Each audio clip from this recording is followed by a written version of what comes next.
Bismillahirrahmanirrahim. Assalamualaikum warahmatullahi wabarakatuh. Al-Fatihah ila ruhi Sayyidina Habibina Syafi'ina Rasulillah Sayyidina Muhammad ibn Abdullah sallallahu alaihi wa ala alihi wa ashabihi wa azwajihi wa dhurriyyatihi Inna Allah ya'ilai darajati bil jannah wa yanfa'una bi asrarihim wa anwarihim wa ulumihim wa nafahatihim wa barakatihim في الدين والدنيا والآخرة ويجعلنا من حزبهم ويرزقنا محبتهم ويتوفنا على ملتهم ويحشرنا في زمرتهم بالعافية وسلامة لهم الفاتحة أعوذ بالله من الشيطان الرجيم بسم الله الرحمن الرحيم الحمد لله رب العالمين الرحمن الرحيم مالك يوم الدين إياك نعبد وإياك نستعين اهدنا الصراط المستقيم صراط الذين أنعمت عليهم غير المغضوب عليهم ولا الضالين آمين بسم الله الرحمن الرحيم نويت تعلما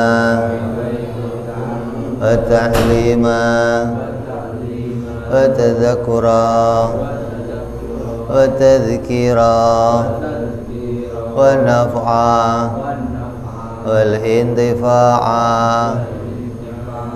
والإفادة والاستفادة والحث على التمسك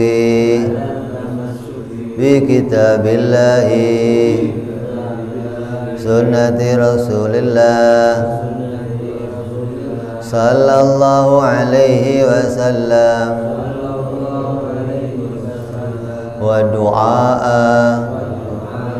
إلى الهدى والدلالة على الخير ابتغاء مرضاته وقربه وثوابه وحسن الخاتمة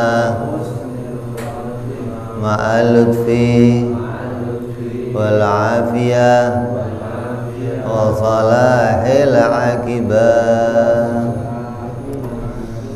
Bismillahirrahmanirrahim Alhamdulillahi Rabbil Alamin Assalatu wassalamu ala ashrafil anbiya'i wal mursalin Sayyidina wa habibina wa syafi'ina wa maulana Muhammadin wa ala alihi wa sahbihi ajma'in amma ba'du qala musanniful kitab rahimahullah nafa'ana bihi wa bi'ulumihi fid darain Allahumma aftah qulubana futuhal arifin wa bihikmatika wansur alaina birahmatika ya arhamar rahimin ila anqal. Selesai kita membahas sifat Allah subhanahu wa ta'ala. Yang kemarin sudah kita bahas perbuatan Allah. Itu ada satu apa? Menciptakan. Sifatnya ada dua, tidak wajib menciptakan dan tidak mengambil keuntungan. Nah, sifatnya yang diperbuat ada tiga. Apa? Tidak ada hasil dari pekerjaannya kita, baik itu bikuwah secara kuah ataupun secara tabiat kita yang nggak bisa menghasilkan apapun, kekuatan kita yang nggak bisa menghasilkan apapun. Begitu pula yang ketiga, hudusul alam bi asrihi, bahwa alam ini seluruhnya baru, nggak ada satupun yang qadim. Jadi 5 perkara yang masuk dalam perkara jaiz, begitu pula lawannya ada 5. Mustahil Allah itu wajib menciptakan. Mustahil Allah mengambil keuntungan. Mustahil kekuatan kita bisa menghasilkan. Mustahil tabiat kita bisa menghasilkan. Mustahil ada alam yang qadim. Ini masuk dalam perkara jaiz. Selesai, berarti kita sudah membahas secara tafsil, terperinci sifat-sifat Allah yang jumlahnya yang wajib ada 20, yang mustahil ada 20, yang jaiz ada 1. Inilah yang diwajibkan kepada tiap-tiap orang Islam untuk mengetahuinya disertai dalilnya. Apa dalilnya? Allah ada 41 ini, Beb. Dalilnya wujudnya alam semesta. Kan enteng kan? Gampang nggak? Wujudnya hanya dengan adanya alam semesta. Nggak repot-repot, enggak. Jadi yang ngomong Masjid Tauhid mah pusing. Lah pusingnya di mana? Wong dalilnya cuman kelihatan mata ente, langit, bumi, matahari kan kelihatan. Kecuali dalilnya harus pakai kitab-kitab yang tebel-tebel, kamu saya suruh nyari kitabnya, lah repot tuh. Dalilnya udah dibikin dalam diri kamu sendiri. Inna fi khalqis samawati wal ardi wa ikhtilafil laili wan nahari la ayatin li ulil albab. Allah katakan yang demikian. Maka ini kewajiban yang masuk dalam kalimat fa'lam annahu la ilaha illallah. Pokoknya ada santri dulu ngaji, ada ikut tahlilan. Pas ikut tahlilan yang mimpin ada anak muda. Udah tahlil lengkap, amplop udah dikantongin, berkat udah bawa, panggil sini. Itu udah bisa mimpin tahlil. Alhamdulillah, Pak, diajarin di pondok dulu di tahlil. Lah itu udah bisa kalimat la ilaha illallah, udah bisa fa'lamnya belum ente? Udah ngerti fa'lam belum ente?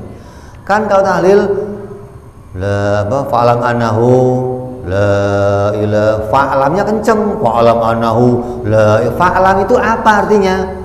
Belum ngerti, Pak. Enggak usah minta tahlil kamu. Jangan minta tahlil lagi, ngapain? Tahlil enggak ngerti la ilaha illallah ngapain? Gitu. Dimarahin apa-apa dulu. Enggak ada gunanya ente tahlil dibaca bolak-balik tapi fa'lamnya enggak ngerti. Makanya seorang muslim itu diperintahkan untuk mengetahui apa yang dia ucapkan. Kan ente yang menjadi sahnya orang Islam dalam syahadat itu, ketika syahadat itu kamu mengerti, oh saya bersaksi bahwa tidak ada Tuhan yang berhak disembah selain Allah. Nggak ada lagi selain Allah Tuhan, nggak ada. Yang Tuhan itu hanya Allah. Ada subut, ada nafi dalam lisannya, maka kamu dianggap sah. Terus mengisbatkan bahwa Nabi Muhammad itu adalah utusan Allah. Nah kalau nggak ngerti ini bagaimana terus gitu loh. Maka ketika ditanya apakah sifat Allah itu cuma 20? Oh enggak. Sifat Allah enggak cuma ada 20, tapi 20 ini yang bisa kita ketahui di dunia. Di dunia kita hanya bisa mengetahui 20 sifat Allah yang wajib. Sedangkan sifat Allah yang pada zatnya itu tidak terbatas. Itu dong. Bukan berarti sifat Allah cuma 20, bukan. Semua yang menjadi sifat kesempurnaannya Allah itu tidak terbatas. Kalau ditanyalah berapa? Berapa itu masih terbatas.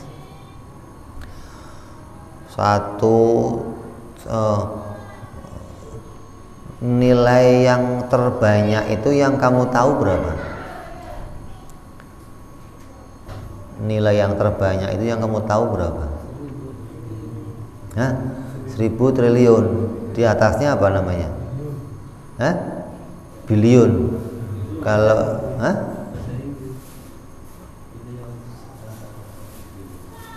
kalau triliun di Indonesia. Nah, kalau di atas triliun apa? Nggak ada. Kalau 10.000 triliun, nggak ada. Nama lagi nggak ada. Setriliun.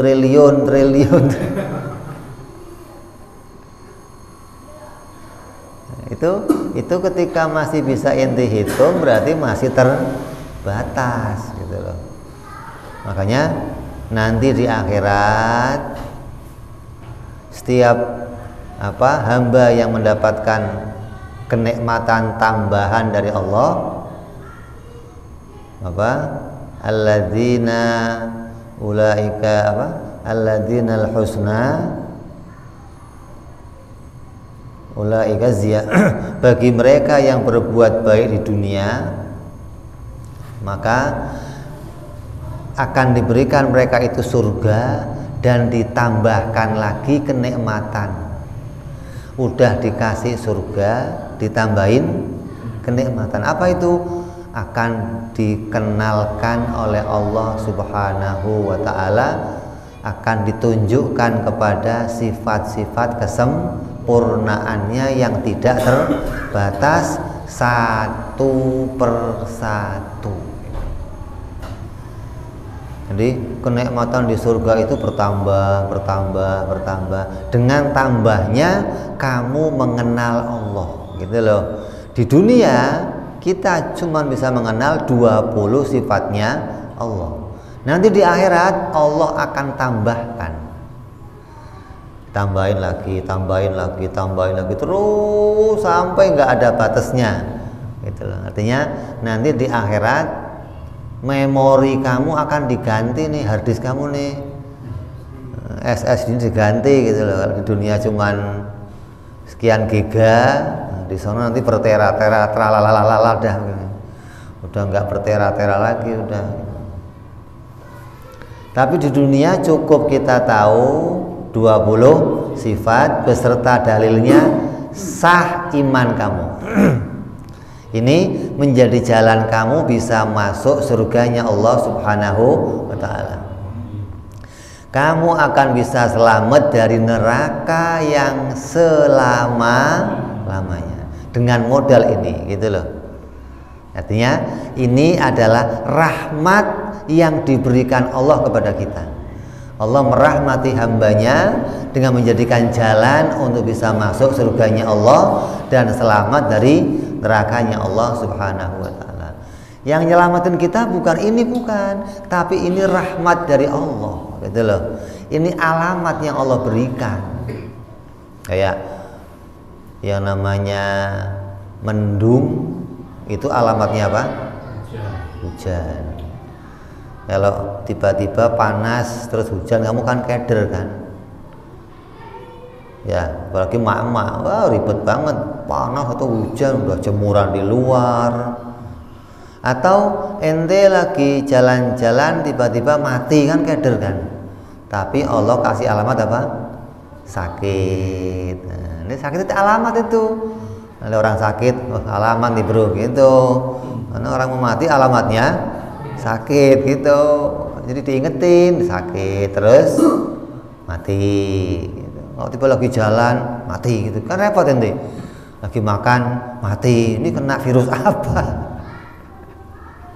Nah begitu pula orang akan dimasukkan surga oleh Allah itu ada alamatnya gitu loh. Alamatnya apa? Ya ini.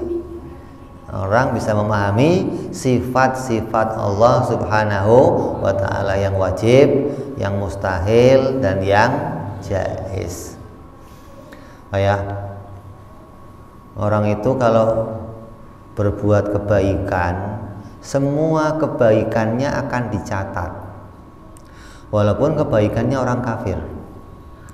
Ente di jalan nolongin orang, ente bikin sesuatu yang manfaat untuk orang, dicatat kebaikan itu. Enggak cuma orang Islam aja, atau orang kafir.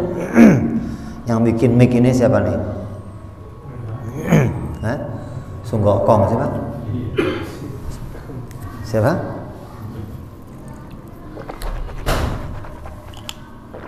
Ya, dapat pahala nggak?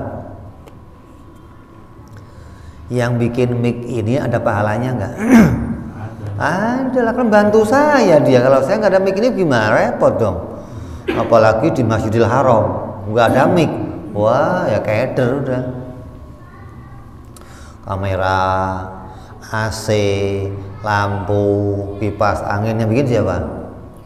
Sunggokong semua itu gimana? Ada pahalanya? Ada.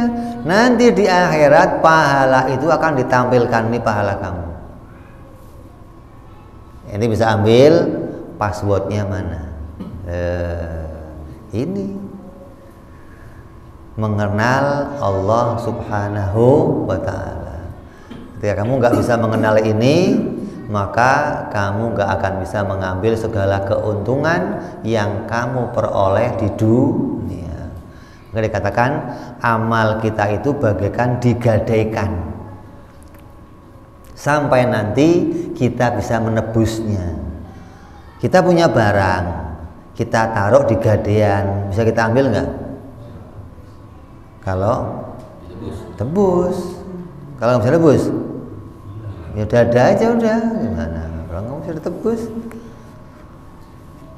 Jadi jangan dikira orang kafir mah nggak ada amal. Kata siapa? Ada, semua ditulis amalnya.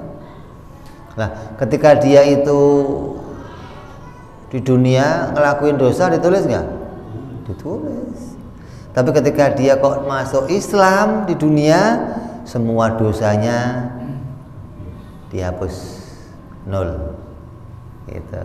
Kebaikannya diteruskan, nggak dihapus. Maka kita bagi orang Islam, anak-anaknya orang Islam diwajibkan, laki-lakinya, perempuannya, kecilnya, tuanya, muda, untuk mengenal kepada Allah Subhanahu wa ta'ala. Ini yang menjadi kesepakatannya para ulama Ahlus Sunnah wal Jamaah. Itulah. Karena sesuai perintahnya Allah, fa'lam annahu la ilaha illallah. Kita diperintahkan untuk mengenal kepada Allah dan mengenal kepada sifat-sifatnya Allah Subhanahu wa ta'ala.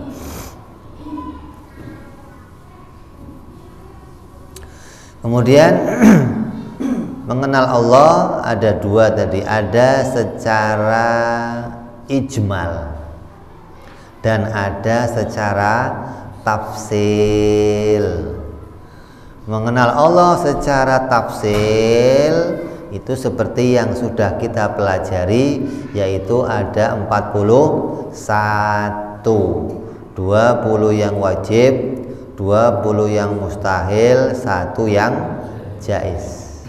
Itu namanya mengenal Allah secara terperinci. Satu-satunya sifat kamu tahu. Kalau mengenal Allah secara ijmal, itu mengenali bahwa Allah itu adalah zat yang bersifat sempurna dan tidak terbatas kesempurnaannya Allah.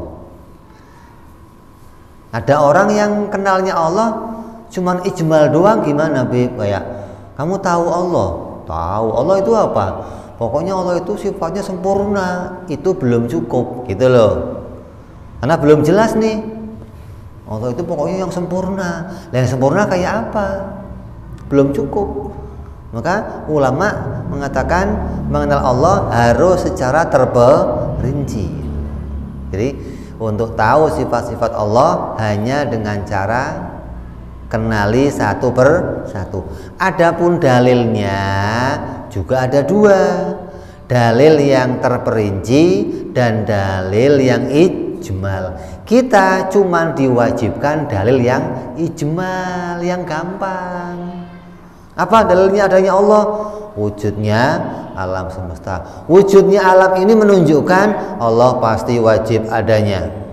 Allah pasti wajib tidak berawal. Allah wajib tidak berakhir. Allah wajib beda. Sampai 20 sifat, dalilnya cukup satu. Apa? Wujudnya alam semesta. Namanya dalil jumlah.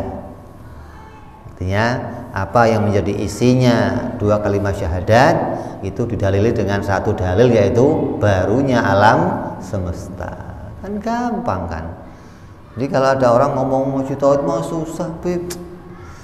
Entenya aja yang nggak mau ngaji. Kalau sudah nggak mau itu apa aja susah. Tapi kalau punya kemauan, apa saja bisa gampang. Ente lihat komputer, ada cara ini, cara itu, susah. Ya kalau nggak mau dipelajari susah. Begitu kamu pegang sebentar, oh gini doang caranya, gampang ya, gampang aja. Jadi susah itu gara-gara dia nggak mau mempelajarinya, jadinya susah. Lah, bisa nggak Bib saya itu kenal kepada Allah lebih dari 20 sifat, boleh nggak? Bisa nggak? Ini ulama beda-beda nih. Ada yang ngomong nggak boleh, ada yang ngomong nggak bisa. Kayak gini, kamu punya anak buah. Kamu punya anak buah, kamu kerja di kantor nih.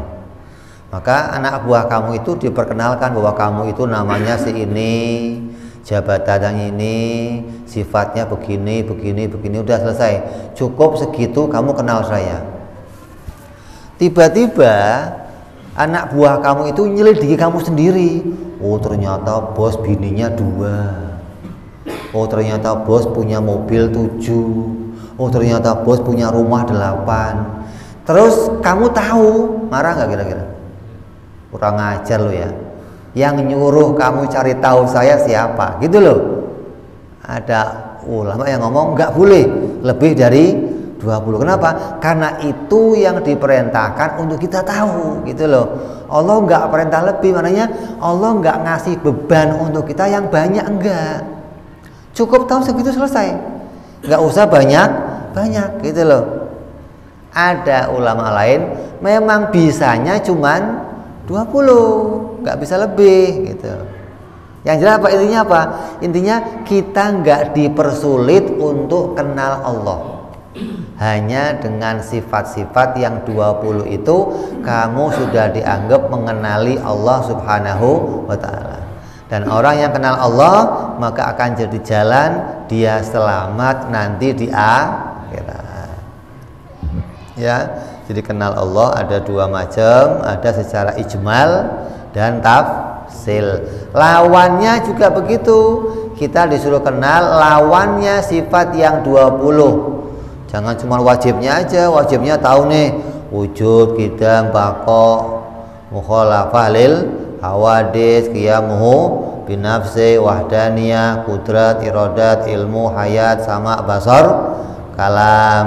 Lawannya 20, tahu juga Adam, Kudus, fana, mumatsalah, ihtiyaju ilal ghairi, at-ta'addud, ajaz, kariha, terus jahil, maut, a'ma, somam, a'ma, bakmun.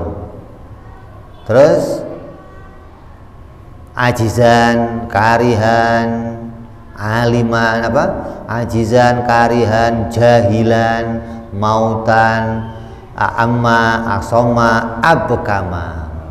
20 juga yang mustahil bagi Allah.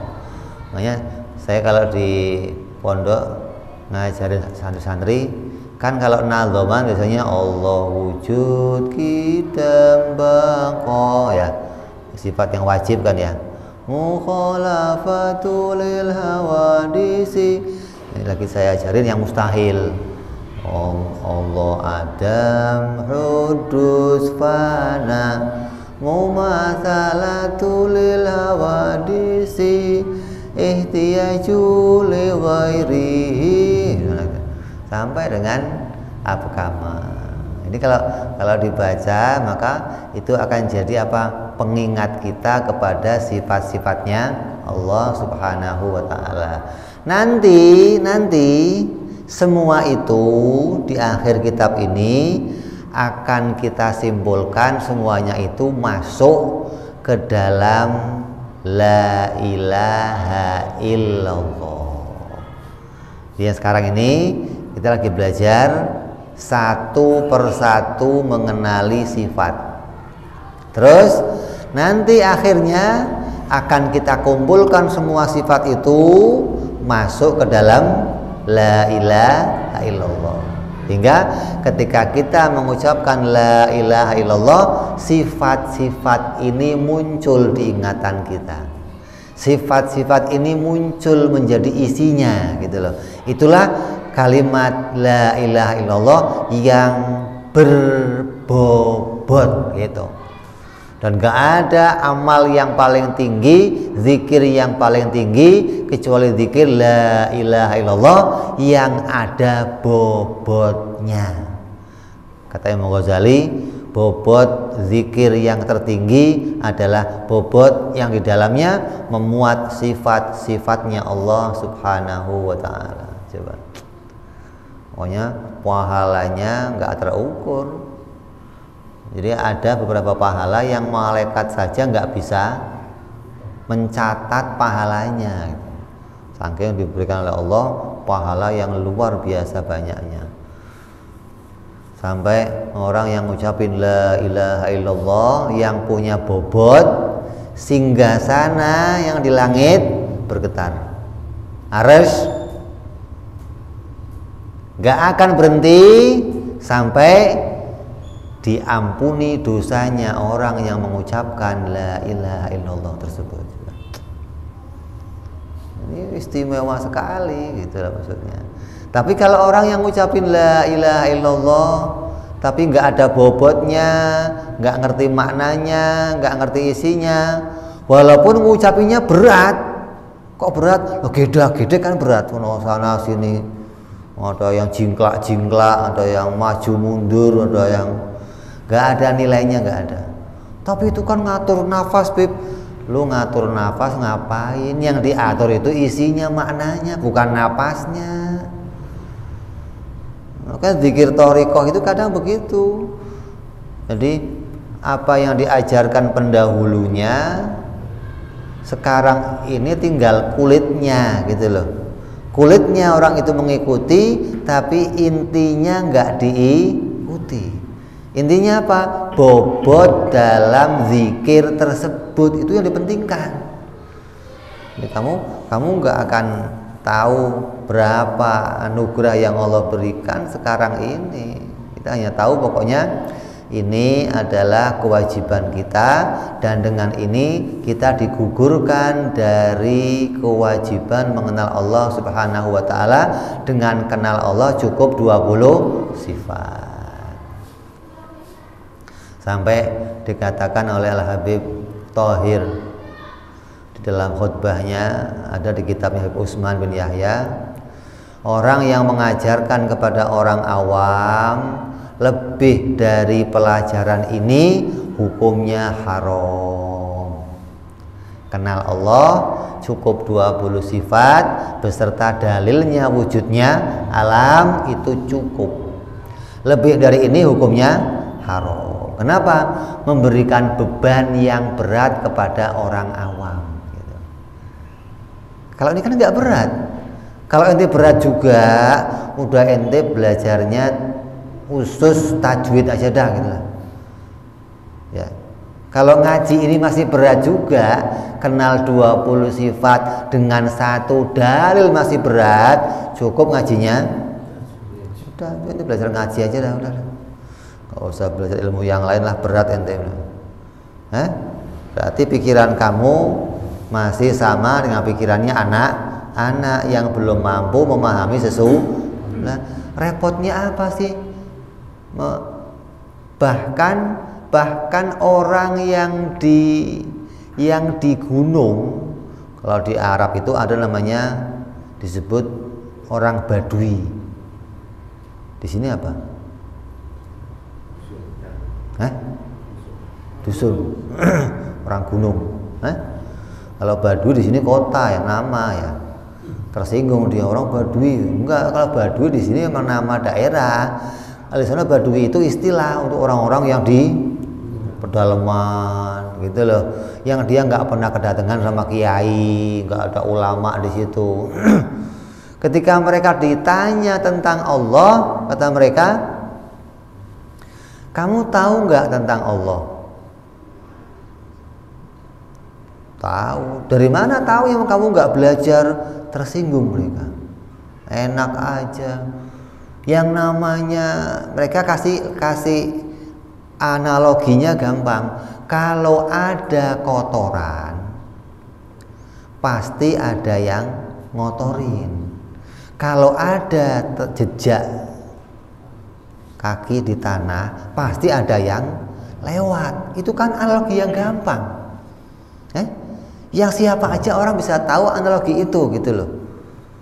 Nah kalau ente yang di kota masih nggak paham juga, nah sudah ente hidupnya di penjara aja lah, yang nggak ketemu sama orang lah. Jadi ini mudahnya sesuatu yang disampaikan ulama dengan cara yang sangat mudah. Kalau saya disuruh cari yang lebih mudah lagi bahasanya, Bib, nyerah saya. Ampun. Kenapa? Ini bahasa yang paling mudah yang bisa disampaikan untuk mengenali sifat-sifatnya Allah Subhanahu wa ta'ala dengan semudah-mudahnya bahasa. Karena tugasnya ulama itu apa? Mempermudah umat biar paham. Tugasnya ulama. Bukan mempersulit. Nah, kalau orang-orang filsafat, orang-orang yang kelasnya kelas tinggi, justru mereka itu menggunakan bahasa-bahasa yang sulit biar dianggap alim. Ini kalau dengar ada orang ceramahnya pakai sasi, pakai istilah-istilah, orang awam ngomong, ini bahasanya kelas tinggi, paham ente? Enggak. Lah untuk apa? Dikenal alim, kelas tinggi bahasanya, tapi nggak bikin orang paham. Itu bukan ulama namanya. Ulama itu justru tugasnya mempermudah. Makanya dari kitab yang tebel diringkas lagi. Ini udah yang paling ringkas. Ente minta ringkasannya lagi. Jadinya cuma apal-apalan wujud kidam bako. Sini kayak anak-anak kecil nanti.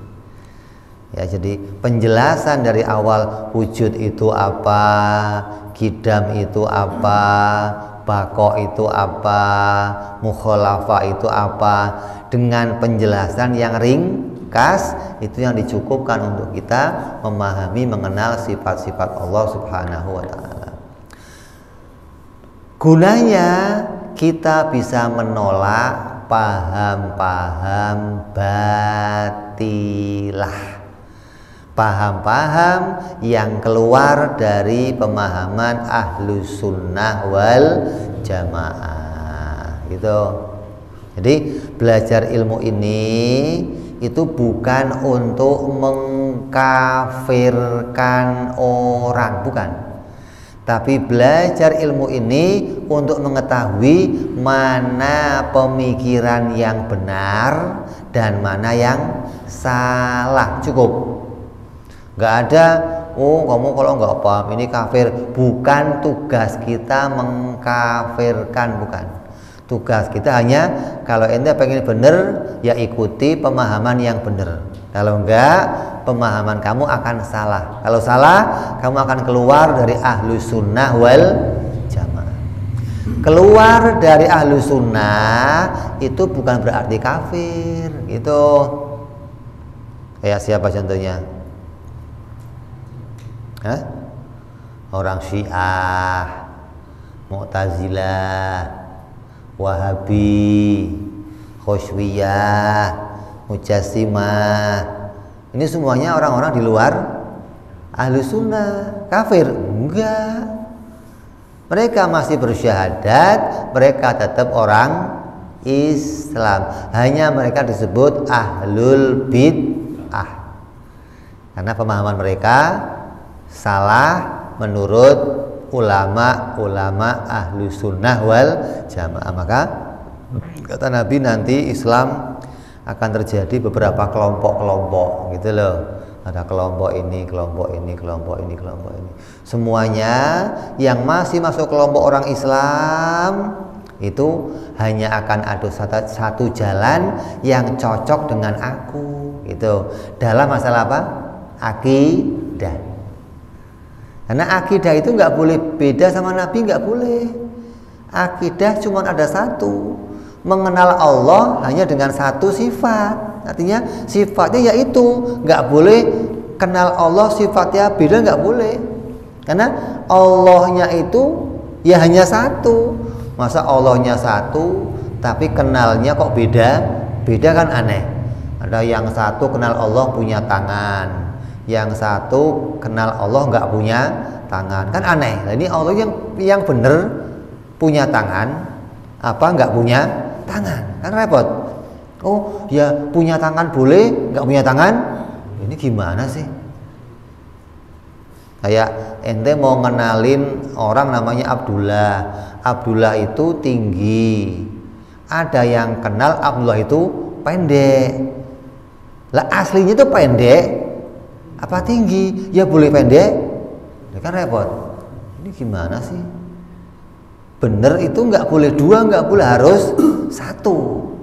Maka kenal Allah hanya dengan jalan 20 sifat ini akan menolak paham-paham yang batilah. Batilah itu maknanya paham yang nggak sesuai dengan pahamnya Ahlus Sunnah wal Jamaah. Lah sekarang ini tugasnya kita apa? Bagi ulama-ulama nih tugasnya bagaimana orang awam itu bisa mendapatkan kebenaran informasi tentang Ahlus Sunnah wal Jamaah. Ini sekarang tugas kita. Di internet itu semua kelompok ngakunya Ahlus Sunnah. Coba.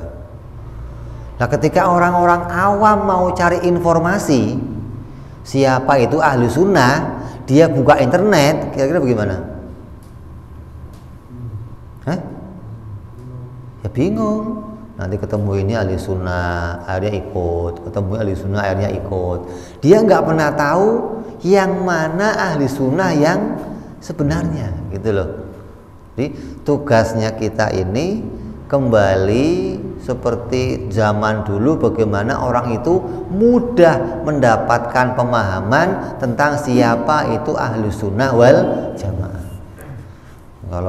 Kalau ada ulama kok nggak menyampaikan ini yang sekarang repot. Artinya tugasnya itu cuman pokoknya ratipan, maulidan, tahlilan, ngajak ziarah kubur Wali Songo, muter-muter, nyewa bis keliling-keliling.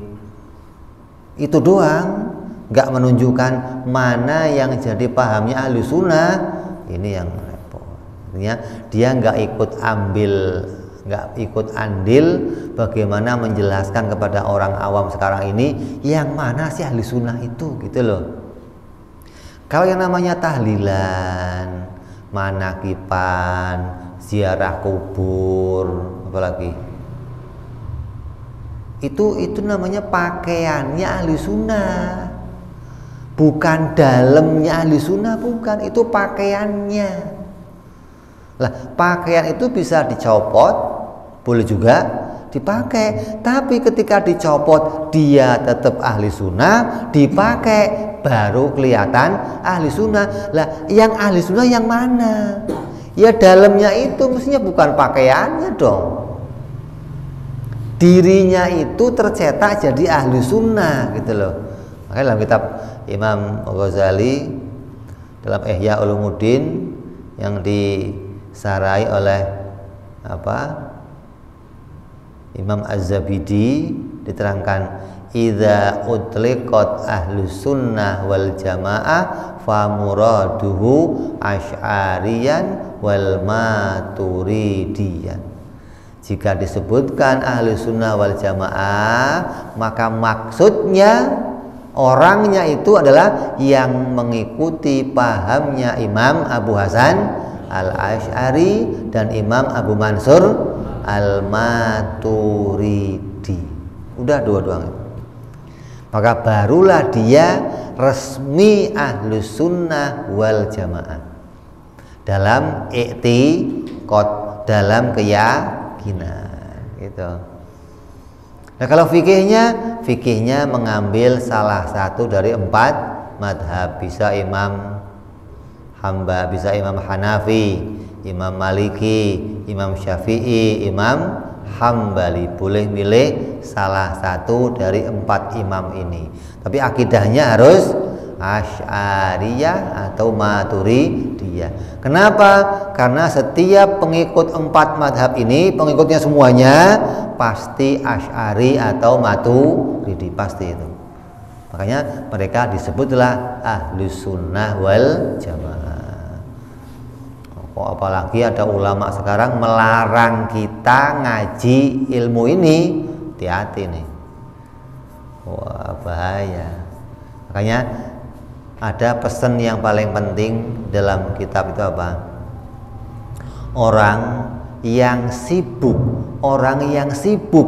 mengerjakan yang wajib sampai dia meninggalkan yang sunnah, maka namanya disebut udzur. Udzur itu dimaafkan.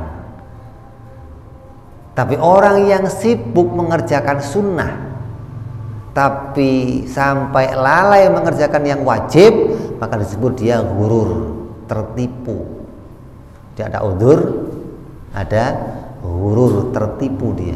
Dia anggap yang sunnah itu yang hebat, tapi dia kehilangan perkara yang wajib. Apa di antara yang wajib? Di antara yang wajib menyampaikan ilmu tentang siapa ahlu sunnah wal jamaah, itu wajib hukumnya. Gitu loh.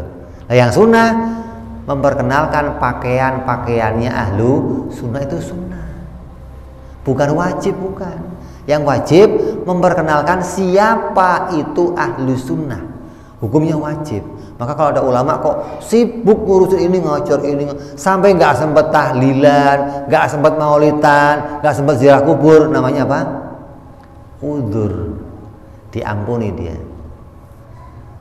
Kenapa? Dia ngerjain yang wajib sampai ninggalin yang sunnah. Lah ada yang ngurusin yang sunnah doang, pakaian,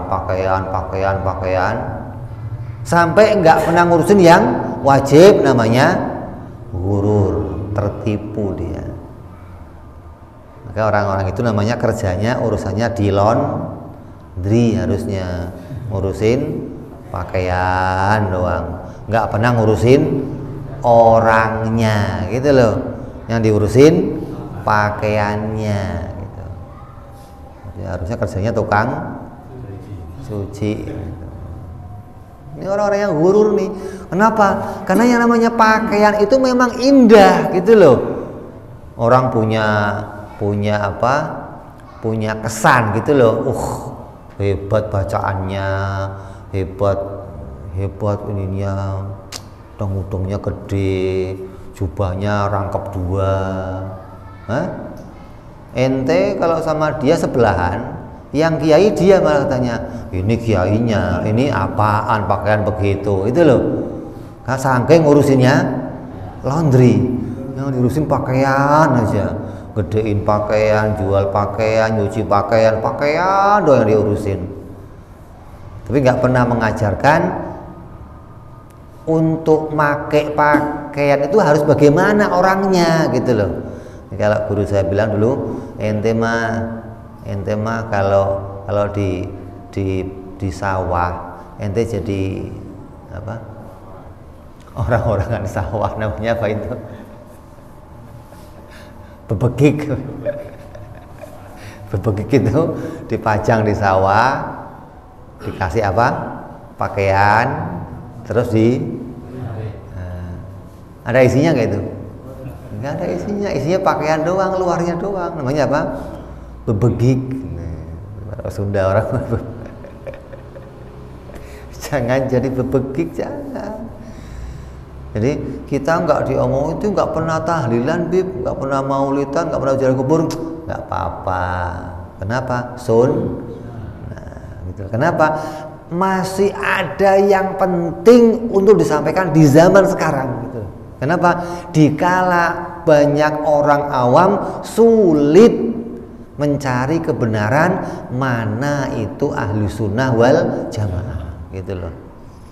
Makanya ente harus proaktif di internet, Facebook, di Twitter, di Instagram, TikTok, di mana aja sebarkan siapa itu ahli sunnah wal. Ketika orang-orang itu kok menemukan, oh ini ada vlog bagus nih, oh ada bagus nih ahli sunnah nih, dia bisa dapat informasi, bisa cari sumbernya di mana, dia bisa ngaji, dia dapat hidayah, ente dapat keberuntungan dengan hidayah tersebut. Gitu. Jadi jangan sampai kita nggak proaktif di zaman sekarang. Kenapa? Karena yang batilah proaktif di situ. Mereka gencar ngasih video, mereka gencar ngirim informasi, hingga orang keder, ini yang bener yang mana, gitu loh. Nah kalau kita nggak ikut juga, kayak pengajian di musola, mereka bikin pengajian di seminar-seminar, mereka bikin. Kalau kita nggak ikut bikin juga, nanti dikira mereka doang yang bener, gitu loh. Kita yang ahlul haq malah nggak tahu, nggak bisa menampakkan kebenarannya. Jadi kita bukan untuk nyaingi mereka, tapi untuk menampakkan kebenarannya ahli sunnah yang ini, gitu loh. Bikin tandingan itu yang selevel, harusnya mereka nggak selevel sama kita. Kitanya aja yang ngumpet. Makanya kawan-kawan saya sering ngomong, Bib, di internet saya nggak pernah lihat kajian ada yang terangin tentang sahabat ini, tentang ini hadis ini, tentang isinya dari mereka semua, Bib. Iya, karena ulama kita ngajar itu tapi nggak dipublikasikan, gitu loh. Hingga mereka ini nggak ngerti yang mana ahli sunnah. Taunya mereka ahli sunnah ya ini yang Quran dan hadis. Apabila ente keluar dari berpegang kepada sunnah, Quran dan sunnah Nabi, itu udah bukan ahli sunnah wal jamaah. Yang mutusin begitu itu loh siapa, gitu loh. Ahli sunnah adalah orang yang ikut Quran dan hadis, itu yang mutusin itu siapa, gitu loh. Jadi keputusannya bukan dari ulama, bukan dari kelompok mereka sendiri yang kemudian memproklamirkan dirinya ahli sunnah wal jamaah. Begitupun kelompok-kelompok yang lainnya, pokoknya ahli sunnah harusnya begini, ahli sunnah harusnya begini, ahli sunnah. Nah kita harus menampilkan pula penampilannya ahli sunnah yang sebenarnya. Jadi tugas kita selain mengantarkan orang-orang awam paham kenal sifat-sifat Allah, kita memperbanyak pengajian-pengajian seperti ini di tiap-tiap tempat, di kampung-kampung. Karena mereka menyebarkan paham batilah itu nggak hanya di musola, mereka di pasar-pasar, di kantor-kantor, mereka nyampein tuh begitu. Qurannya mana? Hadisnya mana? itu bukan ahli sunnah itu disampaikan oleh mereka. Jadi kalau kita nggak ikut cara mereka, nyaingi, menandingi, kamu di kantor-kantor ngobrol ini, di toko, di pasar ngobrol ini, ya hilang udah. Ahli sunnah akan hilang dari permukaan, yang muncul kelompok-kelompok mereka akhirnya. Gitu. Jadi kita harus menggerakkan lagi obrolan-obrolan seperti ini, menampilkan siapa itu cirinya ahli sunnah wal jamaah, yaitu pembahasan tentang akidah, memperkenalkan siapa itu Imam Asy'ari, siapa itu Imam Maturidi. Nggak orang tahu siapa sih Asy'ari, Maturidi siapa sih, terus dibahas. Oh, ini tuh ahli sunnah, ini yang mau kita kenalkan gitu loh.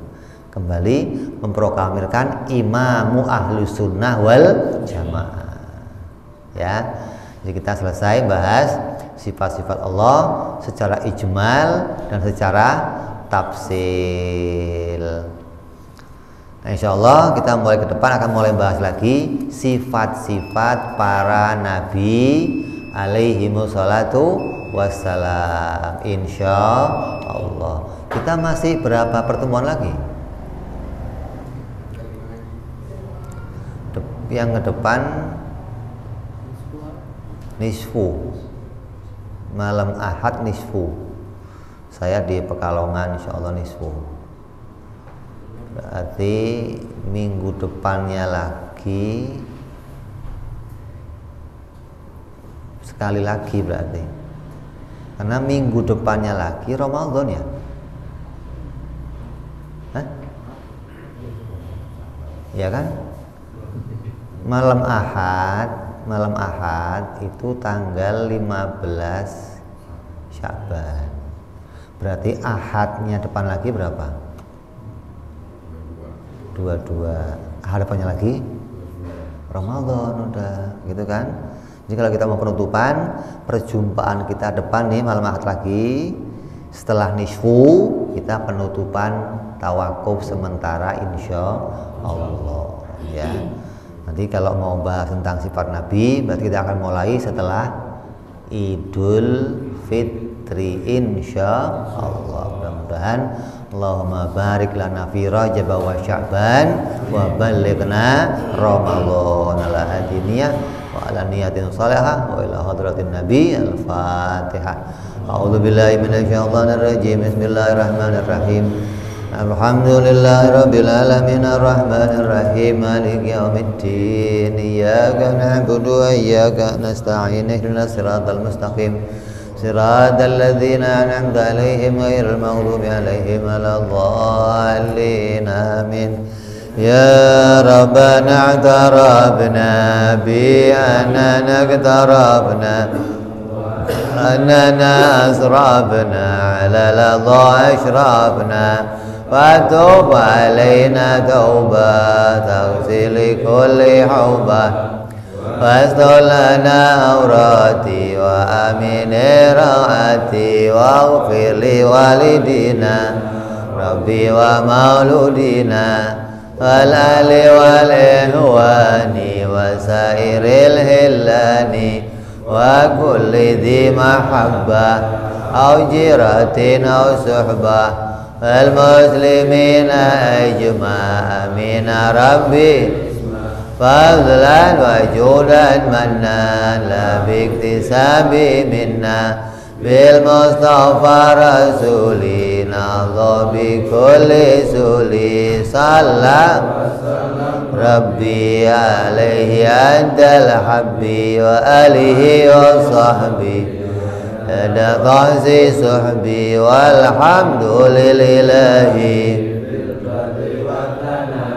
subhana rabbika rabbil izzati amma yasifun salamun alal mursalin walhamdulillahi rabbil alamin. Assalamualaikum warahmatullahi wabarakatuh.